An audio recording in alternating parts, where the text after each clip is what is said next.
At the moment, we live in an environment where there is increase in an Islamophobic attack, especially after Brexit. Personally, I have faced many verbal abuses and even sometimes physical abuses.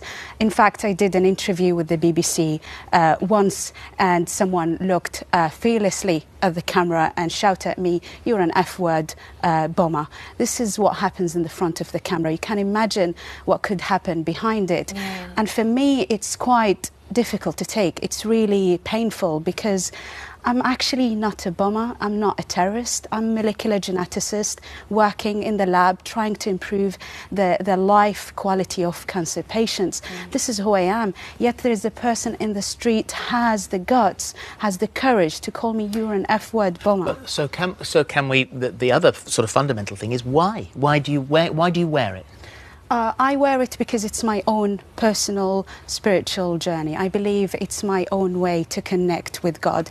It doesn't mean that I am undermining women who chose not to wear it, or they wear the headscarf, or they don't wear it at all. It is just my own personal journey. It's an act of worship. I believe that I will be rewarded if I can wear it, but also it has become part of my identity as well as my faith, and also a symbol of resistance to all these stereotype and negative perception about Muslim women. What we hear a lot of the time is that Muslim women is isolated, is uneducated, is failing to integrate, but the truth is that they haven't really spoken to women like me. Because Muslim women who chose to wear it are actually minority within a minority. So a lot of people did not have the chance to interact with veiled women. And then they have this negative perception and negative highlights in the media about Muslims in general. And then they see me in the street and they abuse me and other women. Dr.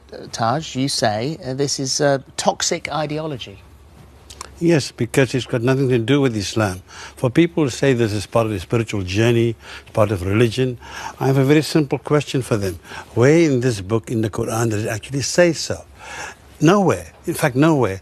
And the word, in fact, burqa or niqab is not even mentioned in the Quran.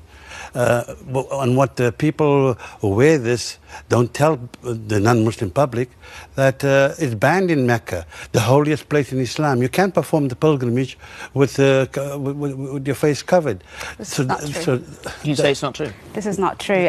There is actually a clear passage in the Quran, is chapter An-Nur, which means 24:31, where God says, "O Prophet, call your daughters and your wives to lower down their garments."